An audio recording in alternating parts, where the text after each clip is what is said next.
വിശുദ്ധ യോഹന്നാൻ എഴുതിയ സുവിശേഷം അധ്യായം 6 വാക്യങ്ങൾ 25 മുതൽ 29 വരെ. ജീവന്റെ അപ്പം. യേശുവിനെ കടലിന്റെ മറുകരയിൽ കണ്ടെത്തിയപ്പോൾ അവർ ചോദിച്ചു, റബ്ബി, അങ്ങ് എപ്പോൾ ഇവിടെ എത്തി?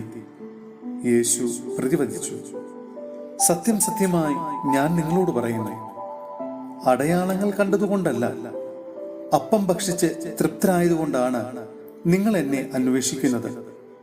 നശ്വരമായ അപ്പത്തിനു വേണ്ടി അധ്വാനിക്കാതെ മനുഷ്യപുത്രൻ തരുന്ന നിത്യജീവന്റെ അനശ്വരമായ അപ്പത്തിനു വേണ്ടി അധ്വാനിക്കുവിൻ. എന്തെന്നാൽ പിതാവായ ദൈവം അവന്റെ മേൽ അംഗീകാരമുദ്ര വച്ചിരിക്കുന്നു.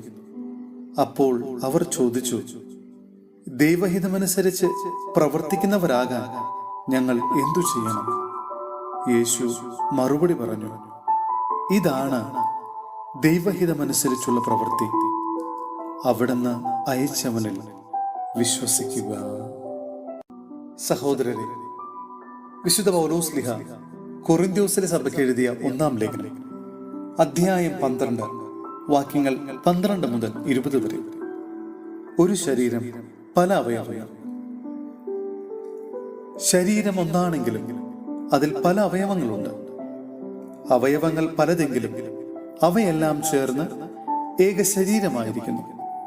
അതുപോലെ തന്നെയാണ് ക്രിസ്തുവും. നമ്മളെല്ലാവരും ഒരേ ആത്മാവിൽ ഏക ശരീരമാകാൻ ജ്ഞാനസ്നാനമേറ്റു.